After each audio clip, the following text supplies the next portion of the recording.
Une Porsche 911 en SUV, c'est bien l'idée, et ça l'est encore vraiment, de la Porsche Cayenne coupé. Voilà la nouvelle version coupée de la nouvelle génération. On voit ici cette ligne de toit plongeante. On va bientôt regarder ça de plus près parce que celui qui est ici est le Porsche Cayenne Turbo coupé électrique. Il s'agit aussi bien de l'appellation officielle, effectivement, vraiment tout à fait. Je m'étais beaucoup entraîné. On a dû faire 2 prises de plus pour que je le fasse bien. Évidemment, la question c'est où on met quelle appellation. Là, celle-ci, la toute nouvelle génération électrique.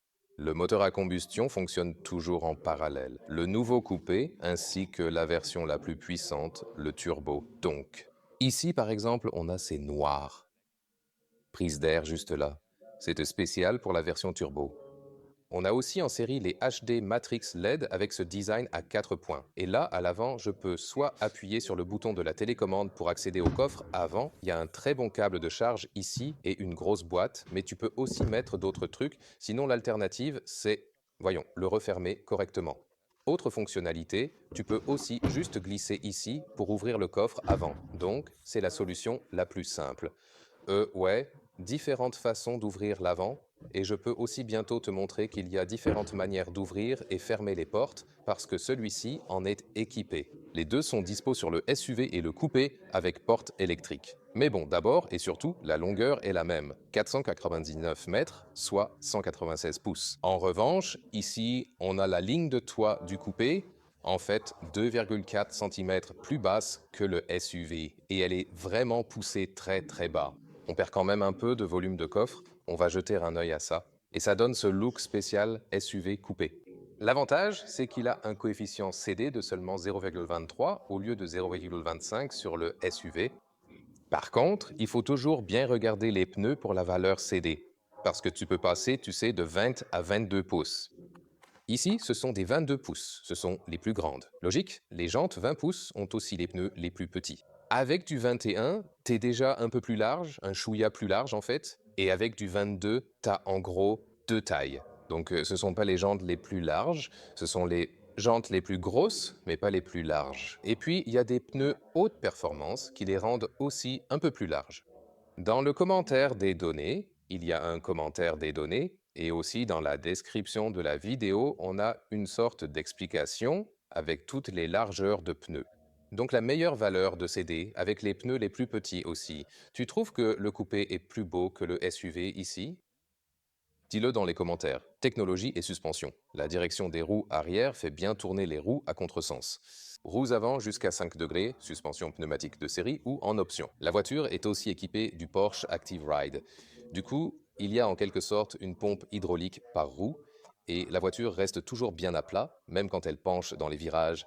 Accélérer, freiner et tout ça, c'est une expérience de conduite très particulière qu'on a récemment eue aussi dans l'essai du Cayenne SUV électrique. Et puis, prenons regard frontal sur l'arrière, parce qu'il est lui aussi unique. Là, on voit la bande lumineuse qui traverse tout, et l'inscription Porsche est aussi éclairée juste là. Beaucoup de noir laqué en contraste. Monte-verdé, c'est la couleur de ce véhicule. Ouais, comme le porte-clés, et c'est genre montagne verte. On dirait mat, mais c'est pas mat, c'est pas non plus une couleur unique, c'est une couleur métallique, mais ça ressemble un peu à ça. Et ici, on a les aéroblades spéciales du turbo, et elles peuvent en fait sortir, par exemple, quand tu actives le launch control. Et ça te donne plus de stabilité quand tu es vraiment à très très haute vitesse. Et pour la recharge et la batterie, voici la première trappe de charge. 11 ou 22 kW en AC, pic de charge DC à 400 kW, et on a déjà fait un test avec le SUV. De 10 à 80% en moins de 15 minutes, recharge ultra rapide avec cette Techno 800 volts. On peut aussi charger sur des bornes 400 volts, aucun souci pour cette batterie de 100 kWh net. Une autonomie réaliste, comme dans la vie réelle, est un peu moins de 500 km, un peu moins de 300 miles, comme on l'a eu récemment avec le SUV. Si vous roulez à 100 km à l'heure, 60 miles à l'heure sur l'autoroute, ici, avec le coupé, c'est bien sûr un peu mieux au niveau de l'aérodynamique. Ça dépend encore énormément du choix des jantes, donc, comme la plupart des clients du Cayenne disent, genre, je fais ça pour le look et je prends les jantes les plus grandes. Mais attention, si vous voulez mon conseil honnêtement, ne faites surtout pas ça sur la version électrique. Vous allez le regretter. Ouais, ça peut en jeter. Mais pour les véhicules électriques, c'est crucial de réduire la résistance au roulement et la traînée aérodynamique. Les deux influencent le choix des roues. Moi, je prendrais du 20 pouces ici avec des roues aérodynamiques. Et tu profiteras plus de cette voiture que si tu pouvais facilement rouler 50 ou 60 km de plus juste à cause du choix des roues. Et bon choix aussi de Porsche d'avoir mis une autre prise de recharge de l'autre côté. L'autre de l'autre côté est en train de se fermer. Et celui-ci s'ouvre. Et il y a une autre prise AC juste là. C'est cool, vous êtes un peu plus flexible que pour la recharge et je leur ai demandé ça. Si vous prenez l'option AC 22 kW, cela compte effectivement à la fois pour ce côté et également pour l'autre. Pour les versions et les prix, on commence par la version de base à 30 000 $, 4,8 secondes pour l'accélération, puis la version S est à 3,8 secondes, et là, le turbo à 2,5 secondes de 0 à 100 et 7,4 secondes de 0 à 200 km/h. C'est du délire et honnêtement, je trouve que c'est trop. On l'a testé avec le SUV, cette voiture, je dois presque dire qu'elle est dangereuse parce qu'elle est tellement rapide à l'accélération qu'un corps humain ne peut pas la contrôler correctement. On n'est pas fait pour gérer ce genre d'accélération. Je le pense vraiment. Si vous prenez la version électrique parce que vous voulez la pousser à fond, faites attention, s'il vous plaît. Cette voiture est encore plus performante. Elle est bien plus impressionnante que vous ne pourriez jamais l'imaginer. C'est vraiment le cas. Franchement, je prendrais la version de base, les sièges en tissu, et j'économiserais de l'argent. C'est déjà assez cher, tu sais, et pour le prix, il est franchement assez rapide. La coupe est 4 000 € plus chère que le SUV. Cela signifie donc qu'ici, la coupe commencerait à 109 000 € en Allemagne, 139 000 € pour le modèle S et 169 000 € pour le turbo ici. Mais quand tu ajoutes quelques options, on l'avait avec le SUV à 216 000 €. Donc comme c'est sensible en ce moment, tu peux facilement arriver à 220 000 €. Et c'est trop cher. C'est incroyablement trop cher. Porsche doit faire gaffe à ses tarifs parce que tout le monde n'est pas prêt à payer autant de suppléments par rapport à ici.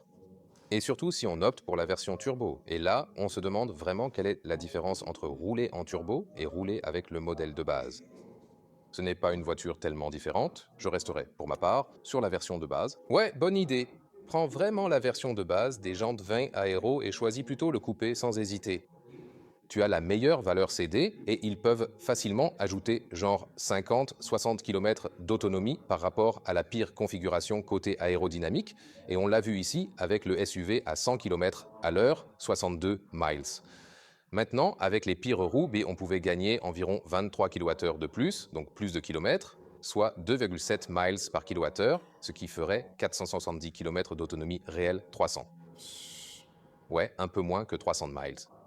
Mais dans la meilleure config, tu pourrais faire mieux que ça, tu sais, dépasser les 500 km, plus de 300 miles. Faut faire gaffe à la configuration des roues. Donc ouais, comme je l'ai dit, vraiment mieux vaut prendre des roues un peu plus petites, surtout si c'est électrique. Et il faut aussi penser que quand tu roules à genre 130 km/h, genre 80 miles à l'heure sur l'autoroute, la résistance du vent, tu sais, est multipliée par 4. Donc plus tu roules vite, la résistance de l'air n'augmente pas de manière linéaire. Donc garde bien ça en tête. Comme je l'ai dit, il est équipé de portes électriques, il est disponible pour le SUV et aussi pour les coupés. Et ce qui n'était pas encore disponible au lancement pour le SUV parce que certaines fonctions arrivent en fait un peu plus tard. Et ici, par exemple, tu peux tirer les poignées de porte, de vraies poignées. J'aime ça. Et voilà, ici on a le pack d'isolation en option. Au fait, comme ça, tu peux le refermer aisément. Je peux le faire ici une fois. On a aussi ce joli clic-là. Tu as ici des vitres acoustiques, des portes sans cadre, et ensuite ces vitres acoustiques pour l'avant et l'arrière regroupées dans un seul pack. Il y a tant de façons d'ouvrir et de fermer les portes. Par exemple, assis dedans, tu peux tirer ici sur la poignée normale côté intérieur pour l'ouvrir ou la fermer. Comme ça, tu peux aussi la refermer. C'est aussi possible. Ça marche aussi avec la télécommande, voyons.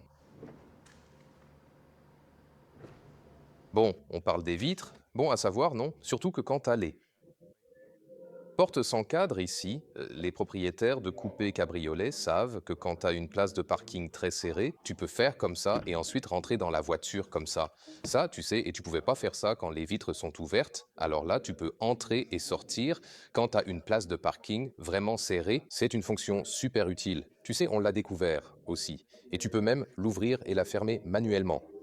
Ouais, si tu as cette option, tu la préféreras probablement électrique. Il y a encore plus d'options. Et ouais, c'est dingue, toutes ces possibilités. Par exemple, tu peux aussi appuyer ici, sur la pédale de frein, et la porte conducteur se ferme aussi. Ça se fait depuis l'infotainment. Il y a aussi une possibilité, voilà, option, et là je peux simplement appuyer sur un seul bouton dans l'infotainment, et alors tout s'ouvre d'un seul coup, comme ça. Autre fonction vraiment spectaculaire, quand on voyage en groupe, et bien sûr, je peux aussi fermer toutes les portes d'un seul coup, sans effort. Ça rend plutôt cool à la caméra, non? Et pour moi, l'option la plus spectaculaire, c'est probablement... Donc, quand je l'ouvre, d'ailleurs, c'est un bon test quand Léa est là. Regarde ici, ça s'arrête complètement, et seulement, tu sais, quand le passage est bien libre, il s'ouvre vraiment. Et voilà. Probablement le système de porte automatique le plus fonctionnel qu'on ait jamais vu. Parce qu'ici, regarde ça maintenant, le moment fort de la vidéo d'aujourd'hui. Tu peux boucler la ceinture et écoute le clic. Voilà. Je n'ai pas freiné du tout. C'était vraiment la ceinture, tu sais. Donc la seule chose qui manquerait, ce serait que quand il déboucle la ceinture ici, elle s'ouvre. Ouais, ça sera probablement un peu confus pour se garer et tout ça, donc c'est quand même vachement cool, ces portes électriques. Bien sûr, tu n'es pas obligé de t'en servir. Et oui, quand quelqu'un se met en travers, c'est spectaculaire. Pour être honnête, je préfère nettement les portes manuelles, et je trouve vraiment bien qu'ici, il les ait choisies. Ils ont même un bon bruit de fermeture de porte, même quand les vitres sont baissées. Et puis, je veux dire, c'est vraiment, d'ailleurs ici, quand tu gardes la porte fermée, tu peux aussi remonter les vitres. C'est très rare qu'on ait un véhicule avec des portes sans cadre qui ait quand même un bon bruit de fermeture, même à l'arrière.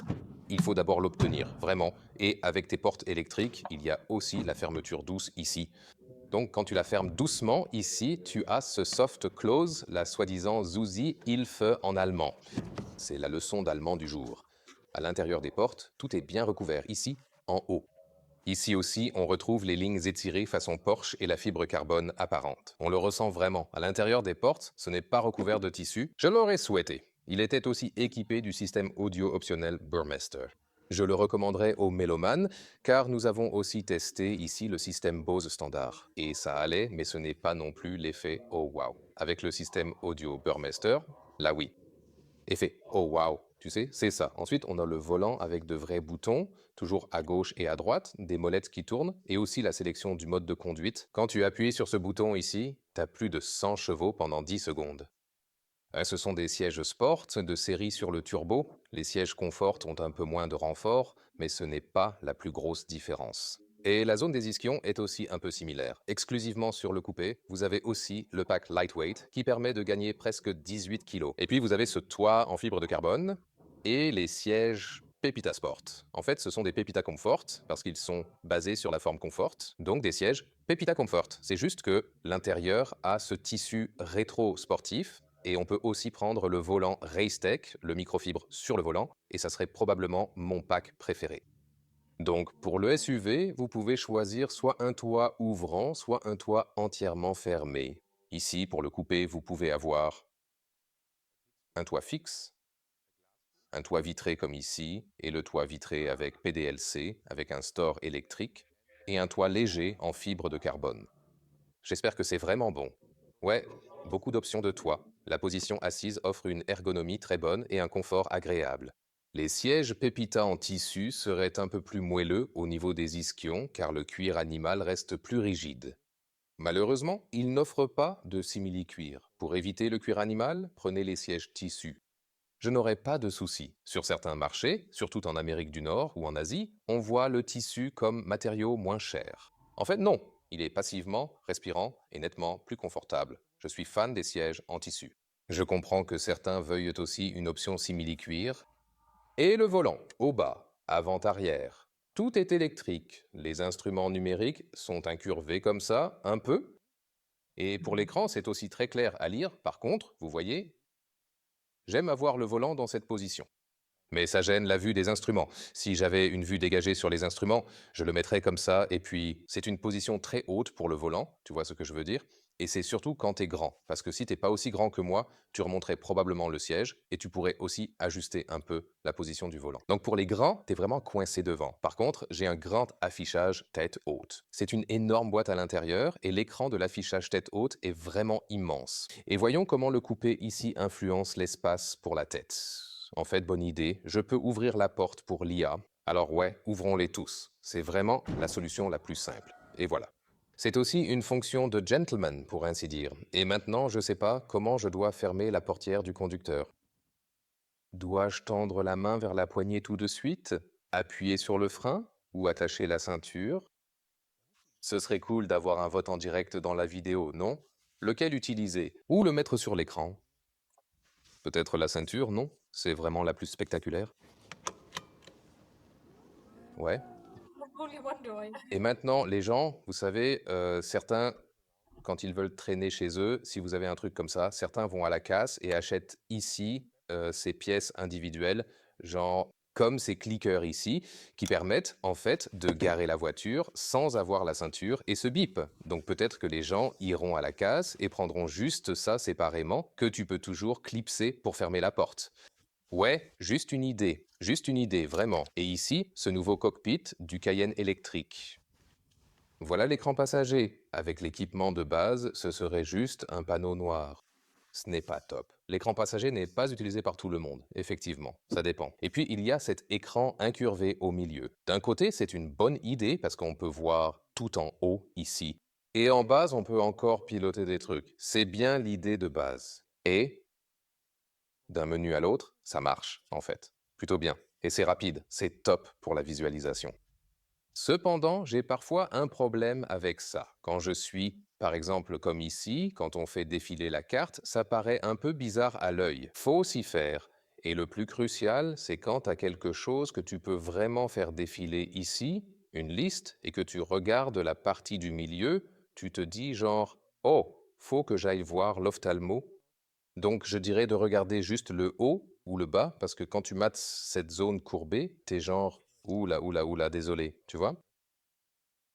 Et je trouve que l'idée de base côté ergonomie est super intéressante parce que tu peux aussi poser la main ici, contrôler un truc en bas et regarder la partie du haut. En même temps, tu peux accéder ici à la bouche d'aération physique et ici aussi à l'unité de température physique, ce qui est beau, tu vois. Moletage métallique ici et aussi sur la molette de volume, par exemple.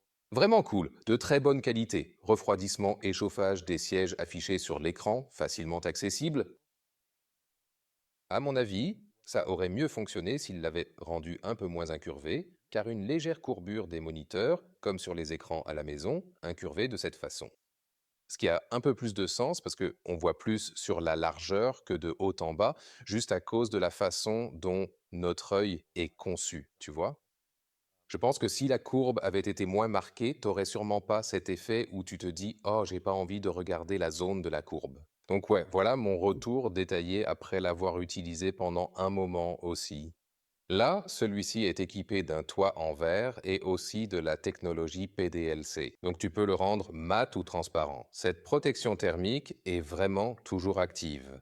En plus, si tu n'as pas la fonction PDLC, tu as quand même la protection thermique incluse. Un toit fixe retiendra quand même un peu mieux la chaleur.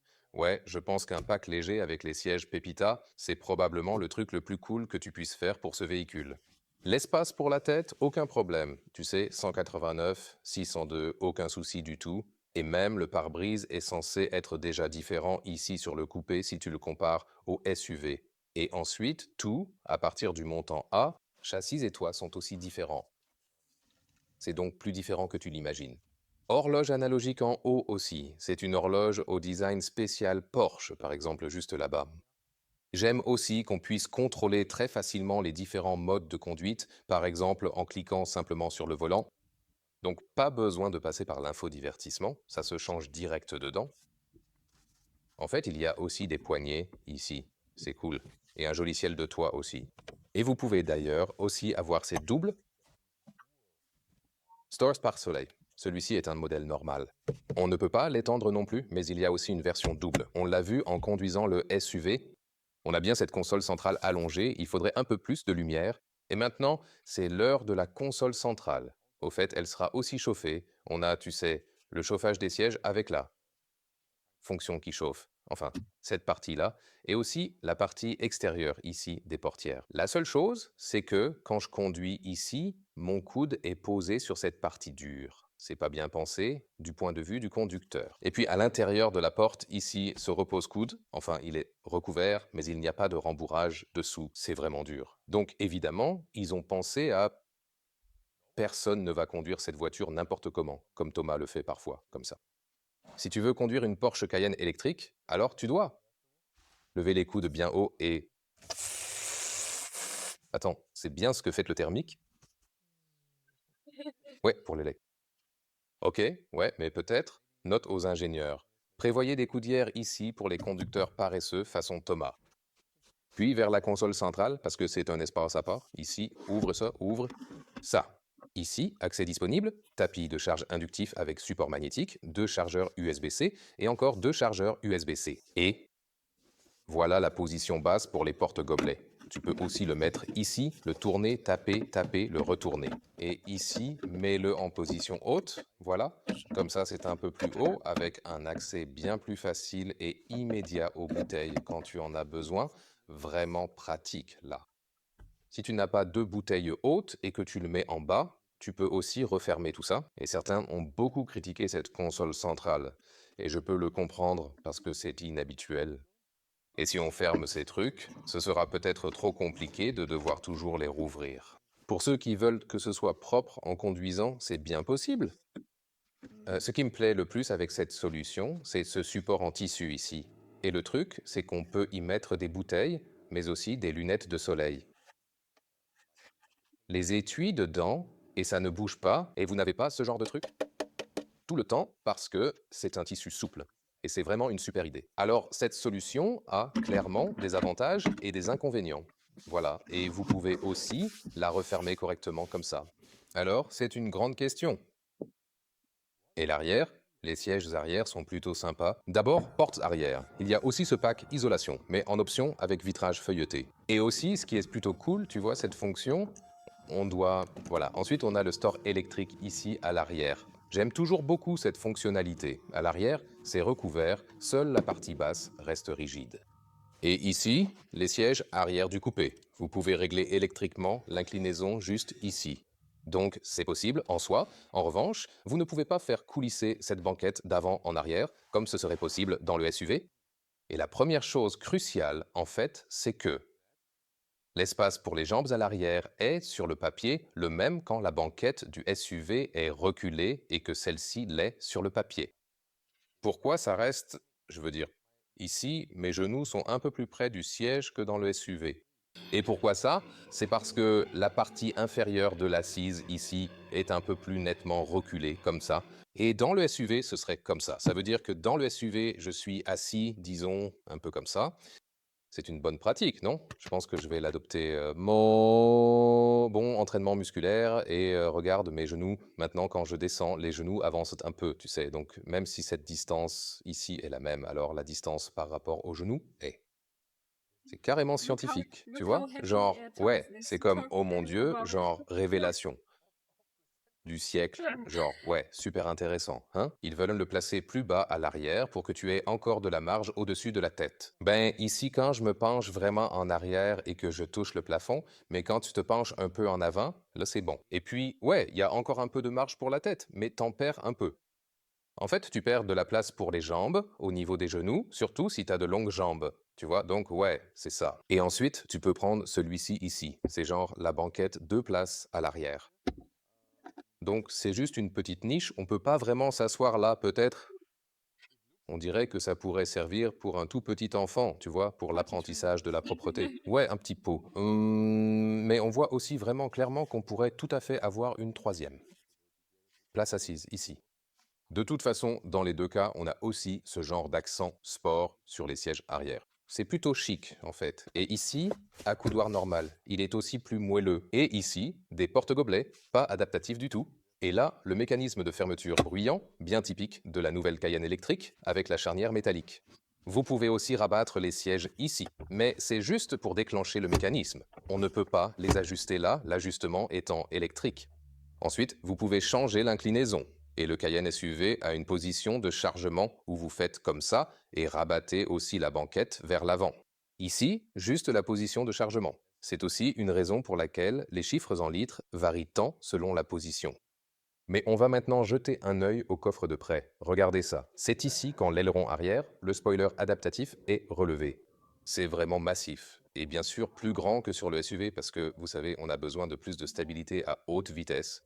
Et ici, on peut jeter un coup d'œil au coffre, qui est à 490 litres en configuration de base. Et le SUV, il est à 550 litres. Donc en configuration de base, on ne perd pas trop de litres. Par contre, en position cargo, comme le SUV peut aussi faire glisser la banquette vers l'avant, là, la différence est plus grande. Et ici, celui-ci passe encore verticalement en dessous. Cette cache est, disons, une sorte de couvre-bagages adaptatif qui se déroule en même temps. Vous pouvez aussi... Ça fait un son intéressant, non? Ici, la largeur est d'environ 1 mètre, 40 pouces. Et la longueur ici est aussi d'environ 1 mètre, soit 40 pouces. Et la hauteur totale est en fait plutôt bien, environ 28 pouces, 70 cm. Ce n'est pas la principale. La vraie différence, c'est ici. On perd de la hauteur. Pas de pliage électrique, mais d'abord, ici, la position cargo, justement là. C'est vraiment la seule position cargo. Le SUV peut la glisser un peu plus en avant. Et puis, t'as pas de rabattement électrique comme dans le SUV, mais le rabattement manuel comme ça, et ça va aussi, tu sais. Donc, ça va.